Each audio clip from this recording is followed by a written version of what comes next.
Shri N K Premendran, ഇന്ന് എന്തുകൊണ്ടാണ് India യോഗത്തിൽ ഇക്കാര്യത്തിലൊരു തീരുമാനം എന്ന് വെച്ചാൽ ഇന്ന് രാമക്ഷേത്ര നിർമ്മാണത്തിലൊരു പ്രത്യേക പ്രമേയം ലോക്സഭയിലും രാജ്യസഭയിലും അവതരിപ്പിച്ചല്ലോ. അതിൽ ഇന്ത്യ മുന്നണിയിൽ ഒരു ഏകോപിത അഭിപ്രായം ഉണ്ടാകാതെ പോയത് എന്തുകൊണ്ടാണ്? പ്രധാനമായും അവിടെ മുന്നണിയുടെ ഒരു സമിതി യോഗം അല്ലെങ്കിൽ ബന്ധപ്പെട്ട രണ്ട് സഭകളിലെയും പാർട്ടികളുടെ നേതൃയോഗം ചേർന്നു. നേതൃയോഗം ചേർന്നപ്പോൾ വ്യത്യസ്തമായിട്ടുള്ള അഭിപ്രായം വന്നു എങ്ങനെയാണ് ഈ കാര്യത്തിൽ നിലപാട് സ്വീകരിക്കേണ്ടത് എന്നതിനെ സംബന്ധിച്ച്. കാരണം ഒരു പൊതു അഭിപ്രായം ഉണ്ടായിരുന്നു. കാരണം പാർലമെന്റ് ചർച്ച ചെയ്യേണ്ടുന്ന ഒരു വിഷയമായി ഇത് പരിഗണനയ്ക്ക് എടുക്കുന്നു എന്ന് പറയുന്നതിൽ ഞങ്ങൾക്ക് മൊത്തത്തിലൊരു വിയോജിപ്പുണ്ട്. കാരണങ്ങൾ പലതാണ്. സഭാ സമ്മേളനം ഇന്നലെ അവസാനിക്കേണ്ടതായിരുന്നു. ആ സഭാ സമ്മേളനം എക്സ്റ്റെൻഡ് ചെയ്ത് ഇന്ന് ഒരു ദിവസം കൂടി എക്സ്റ്റെൻഡ് ചെയ്തതിനു ശേഷം നമ്മുടെ രാജ്യത്ത് പാർലമെന്ററി ചരിത്രത്തിൽ ഒരിക്കലും ഇല്ലാത്ത രൂപത്തിൽ ഇത്തരമൊരു വിശ്വാസപരമായിട്ടുള്ളൊരു വിഷയത്തെ സംബന്ധിച്ച് സഭ എക്സ്റ്റെൻഡ് ചെയ്ത ഒരു പ്രത്യേക സമ്മേളനം പോലെ അല്ലെങ്കിൽ ആ ദിവസം അത് ചർച്ച ചെയ്യുന്നു 193 അനുസരിച്ച്. നിരവധിയായ പ്രശ്നങ്ങൾ 193യുമായി ബന്ധപ്പെട്ടുകൊണ്ട് ഞങ്ങൾ പൊതുപ്രശ്നങ്ങൾ, ജനകീയ പ്രശ്നങ്ങൾ സഭ ചർച്ച ചെയ്യണമെന്ന് ആവശ്യപ്പെട്ടുകൊണ്ട് കൊടുത്തു. ഒന്നും തന്നെ അംഗീകരിക്കാതെ പ്രധാനമന്ത്രി മറുപടി പറയുന്ന മണിപ്പൂർ ഉൾപ്പെടെ എന്നിട്ട് കഴിഞ്ഞ ദിവസം രാത്രിയാണ് ഈ അജണ്ട സർക്കുലേറ്റ് ചെയ്യുന്നത്. ഇന്ന് ഇതാണ് വിഷയം. അതുകൊണ്ട് തന്നെ ആ നയപരമായ നടപടിയിൽ പ്രതിഷേധിച്ചുകൊണ്ടാണ് മൊത്തത്തിൽ വാക്കൌട്ട് എന്നുള്ളൊരു നിലപാട് ഞങ്ങൾ സ്വീകരിച്ചതും RSPയും ഇന്ത്യൻ യൂണിയൻ മുസ്ലിം ലീഗും DMK അടക്കമുള്ള കക്ഷികളൊക്കെ തന്നെ സഭാ നടപടികൾ ഇന്നത്തെ ദിവസം മൊത്തത്തിൽ ബഹിഷ്കരിക്കുന്ന നിലപാട് സ്വീകരിച്ചത്.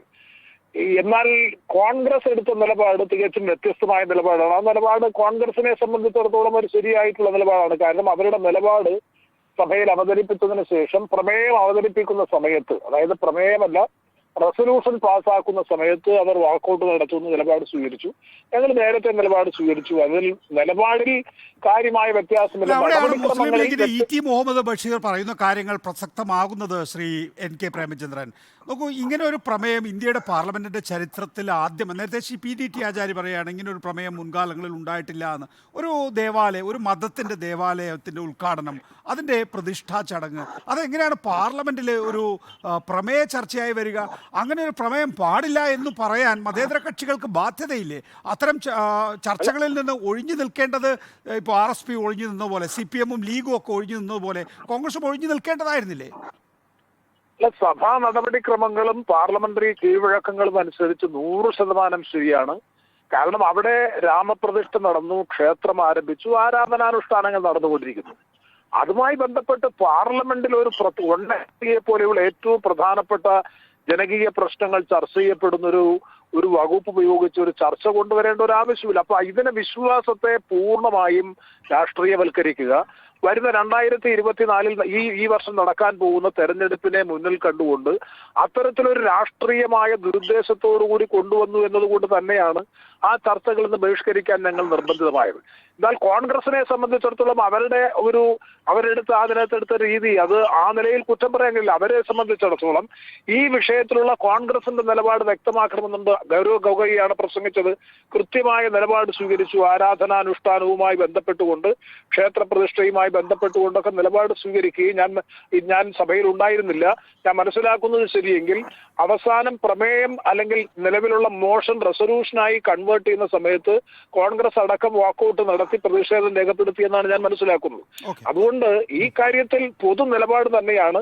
അതിലെ നടപടിക്രമങ്ങളിൽ വ്യത്യസ്തത ഉണ്ടായി എന്ന് മാത്രമാണ്. കോൺഗ്രസിനെ പോലൊരു ദേശീയ പ്രസ്ഥാനത്തെ സംബന്ധിച്ചിടത്തോളം അവർക്കത് അനിവാര്യമായി തോന്നി എന്നുള്ളതിൽ തെറ്റ് പറയാനില്ല. ആ നിലപാട് തന്നെയാണ് അവർ സ്വീകരിച്ചത് എന്നാണ് എന്റെ വിശ്വാസം. കഴിഞ്ഞ ദിവസം പ്രധാനമന്ത്രിയുടെ വിരുന്നിൽ താങ്കൾ പങ്കെടുത്തതിനെ ഇന്ന് എളമരം കരീമും അതുപോലെ തന്നെ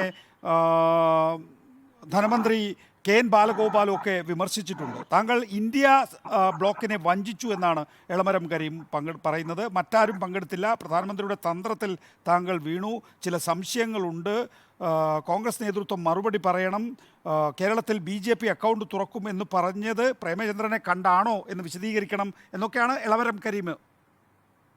അല്ല, എളമരം കരീമും ബാലഗോപാലും ഇതേ തന്ത്രമാണ് 2019 പയറ്റിയത്.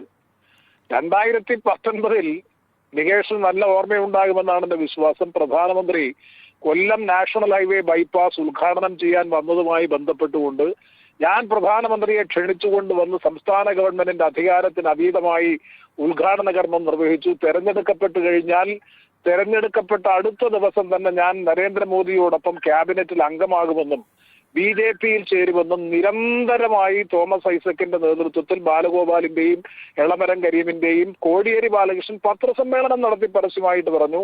ഇയാളെ ജയിപ്പിച്ചു വിട്ടാൽ ഇയാൾ അടുത്ത ദിവസം തെരഞ്ഞെടുക്കപ്പെടുന്ന അടുത്ത ദിവസം BJP-യിൽ ചേരും, മോദിയോടൊപ്പം മന്ത്രിസഭയിൽ ചേരും, അതിനുവേണ്ടിയാണ് നിൽക്കുന്നത് എന്ന നിലയിൽ വ്യാപകമായ പ്രചരണം അഴിച്ചുവിട്ടതിന് ശേഷം 5 വർഷം ഞാൻ പാർലമെന്റിൽ പ്രവർത്തിച്ചു. എന്റെ പെർഫോമൻസിനെ സംബന്ധിച്ച് ആർക്കും പരിശോധിക്കാം.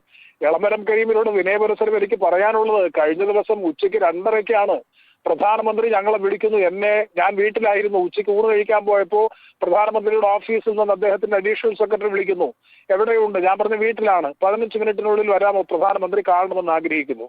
ഒരു പ്രധാനമന്ത്രി ഒരു പാർലമെന്റ് അംഗത്തെ കാണണമെന്ന് ആഗ്രഹിക്കുന്നു, വിളിക്കുമ്പോൾ ഞാൻ വളരെ സന്തോഷത്തോടു കൂടി തന്നെയാണ് ചെന്നത്. പ്രൈം മിനിസ്റ്റർ എന്താണ് ഞാൻ വിചാരിച്ചത്, പാർലമെന്റ് അവസാനിക്കുന്ന ദിവസം ഈ നടത്തിയ പ്രവർത്തനങ്ങളെ സംബന്ധിച്ചൊക്കെ ചർച്ച ചെയ്യാനായിരിക്കും, അല്ലെങ്കിൽ എനിക്ക് പലതരത്തിലുള്ള ഊഹങ്ങളുണ്ടായിരുന്നു.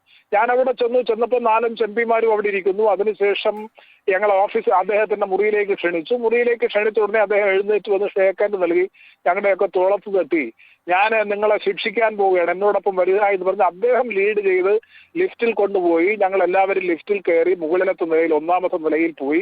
അവിടെ നിന്ന് 19 മീറ്റർ അദ്ദേഹത്തോടൊപ്പം നടന്ന് ക്യാൻറ്റീനിൽ ചെന്നപ്പോൾ അദ്ദേഹം പറഞ്ഞു, ഞാൻ ആദ്യമായിട്ടാണ് ക്യാൻറ്റീനിൽ വരുന്നത്, ഇന്ന് ഇവിടെ നിന്ന് ഭക്ഷണം കഴിക്കാമെന്ന് വിചാരിച്ചു, അപ്പൊ കൂടെ നിങ്ങളെയും കൂട്ടാമെന്ന് വിചാരിച്ചു, അങ്ങനെയാണ്, മറ്റൊന്നും അല്ല എന്ന് പറയുമ്പോഴാണ് ഞങ്ങൾ മനസ്സിലാക്കുന്നത് എന്തിനാ ക്ഷണിച്ചതെന്ന് പോലും ആരോടും പറഞ്ഞിരുന്നില്ല. ഞങ്ങൾക്കൊരു പുതിയ അനുഭവമായിരുന്നു, ഒരു സംശയവും വേണ്ട. പ്രധാനമന്ത്രിയുമായി അവിടെ ചർച്ച നടക്കുമ്പോൾ തൊട്ട് അപ്പുറത്തും ഇപ്പുറത്തും ഒക്കെ പല പാർട്ടിയുടെ MP-മാർ ഇവിടുന്ന് ഭക്ഷണം കഴിക്കുന്നു. സാധാരണഗതിയിൽ കാര്യങ്ങൾ നടക്കുന്നു. കാര്യമായ സെക്യൂരിറ്റി പോലും ഇല്ലാതെ ഒരു വളരെ സൗഹൃദത്തിൽ അദ്ദേഹം പരോക്ഷമായി പോലും ഒരു രാഷ്ട്രീയ പ്രശ്നത്തെ കുറിച്ച് പരാമർശിച്ചില്ല. പിന്നല്ലേ പ്രത്യക്ഷമായി പറയാം.